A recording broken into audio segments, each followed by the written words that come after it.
Guys, स्वागत है आपका मेरी यूट्यूब चैनल स्टडी विद अमन कुल में। आज हम लाए हैं शिक्षा निदेशालय राष्ट्रीय राजधानी क्षेत्र दिल्ली की कार्य पत्रिका नंबर 15, जो कि क्लास 8 के लिए सब्जेक्ट आपका हिंदी है और आपका पाठ कबीर की संख्या से ही आया है। आप अपना नाम और अपने कक्षा अध्यापक का नाम लिखेंगे। डेट आपकी 17 नवंबर 2020 है। तो आज हम बच्चों पहले कार्य पत्रक यानी पिछले कार्य पत्रक से हमने कबीरदास की संख्या को पढ़ना शुरू किया, जिनमें उन्होंने जीवन से जुड़े आचरण, व्यवहार व आदर्शों की चर्चा की है। आपकी पाठ्य पुस्तक के पाठ कबीर की संख्या से आज हम अगली 2 संख्याओं को समझने का प्रयास करेंगे। तो आइए पढ़ते हैं। तो ये आपका कबीरदास के बारे में जो मैंने आपको पिछले वर्कशीट में पढ़ा दिया है। तो आपको पिछले वर्कशीट देखनी तो आप मेरे चैनल पे जाके देख सकते हैं। तो अब हम साखी स्टार्ट करते हैं। तो सबसे पहला दोहा है, ये साखी है हमारी। माला तो कर मैं फिरे, जीभी फिरे मुख माही, मनवा तो दहु दिसे फिरे, यह तो सुमरन नाही।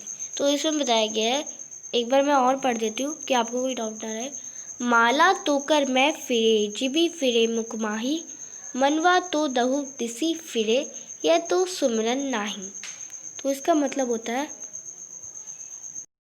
तो इसका भावार्थ हम समझते ही हैं। इन पंक्तियों में कबीरदास जी कहते हैं कि भगवान का नाम अब जपने के लिए मनुष्य हाथ में माला लेते हैं और एकदम वेशभूषा जैसे पंडितों की तरह बन जाते हैं और टीका लगा लेते हैं, माला जपते हैं। मुंह के अंदर जो जीभ फिरती रहती है कि जय श्री राम या राधे राधे, तो माला जपते हैं। लेकिन उसका मन इतना चंचल है, और जो हमारा मन है उनका इतना चंचल है कि वो बहुत सारी दिशाओं में घूमता रहता है कि हमारा मन तो भगवान के नाम जपने में जा ही नहीं रहा, हमारा मन तो कहीं और ही है। ये भगवान का नाम जपता ही नहीं है। यदि भक्ति में मन ही ना लगे तो हाथ में माला फेरना और जीभ द्वारा भगवान का नाम जपना भी व्यर्थ है। तो हमें भक्ति में मन लगाना है, ना कि माला फेरनी है या और नाम लेना है। हमें बस मन लगाना है भक्ति में। तो ये इस दोहे में हमने ये समझा कि हमें जब तक हमारा किसी कार्य में मन नहीं लगा तो हम वो कार्य पूरा कर ही नहीं सकते, वो हमें कुछ होगा ही नहीं उसका फ़ायदा। कबीर घास ना नित दिए, जो पाँव तली हुई, उड़ी पड़े जब आँखी में, खरी दुहेली हुई। दोबारा पढ़ देती हूँ मैं। कबीर घास ना नित दिए, जो पाँव तली हुई, उड़ी पड़े जब आँखी में, खरी दुहेली हुई। तो इसका मतलब हम समझते हैं भावार्थ में। इन पंक्तियों में कबीरदास जी चेतावनी देते हुए कहते हैं कि हमें घास को कमज़ोर, छोटा या बेकार समझना, अपने पैरों तले रौंद कर उसकी निंदा यानी उसका अपमान नहीं करना चाहिए। क्योंकि जब इसी घास का एक छोटा सा तिनका भी हमारी आँख में गिर जाता है तो वह हमें बहुत कष्ट पहुँचाता है। इसलिए हमें कभी किसी को छोटा या कमज़ोर समझकर उसकी निंदा या अपमान नहीं करना चाहिए। तो इसमें बताते हैं कि कबीरदास जी चेतावनी देते हैं कि किसी भी चीज़ को हमें छोटी समझ के या बेकार समझ के या फालतू, जैसे हम घास को देते हैं, घास छोटी होती है, कोई काम की नहीं होती, और हम उसे पैरों तले चढ़ जाते हैं, रौंद देते हैं, उसका अपमान करते हैं, तो हमें नहीं करना चाहिए वो। क्योंकि घास का अगर छोटा सा तिनका भी हमारी आँख में चला गया ना, तो हमने क्लास 7 में ही पढ़ा था तिनका चैप्टर, आपने अच्छे से पढ़ा होगा, वो बहुत इंटरेस्टिंग चैप्टर था आपका। तो आपने पढ़ा था उसके बारे में कि एक तिनका भी हमारी आँख में गिर जाता है ना, तो हमें बहुत कष्ट पहुंचाता है। तो हमें किसी भी छोटी चीज़ की निंदा नहीं करनी चाहिए, अपमान नहीं करना चाहिए। तो यही हमें इस दोहे में बताया गया है। तो अब ऊपर दिए गए दोनों साखियाँ व इनके भावार्थ को समझकर निम्नलिखित प्रश्नों के उत्तर देना आपको।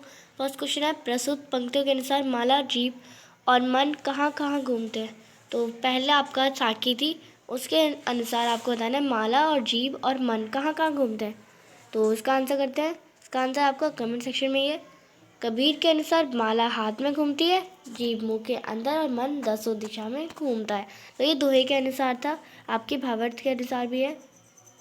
फिर आपका मनुष्य का मन इधर उधर क्यों घूमता है। आपको पता है मनुष्य का मन इधर उधर क्यों घूमता है। तो इसका आंसर आप लिखेंगे, मनुष्य का मन चंचल होने के कारण इधर उधर घूमता है।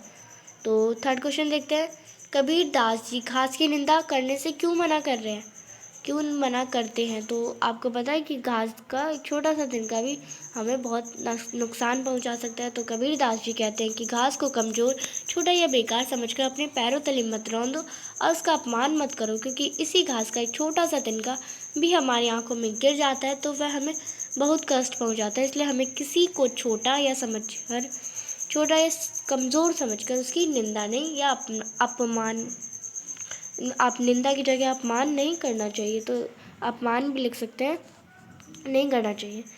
नेक्स्ट क्वेश्चन है आपका गतिविधि है।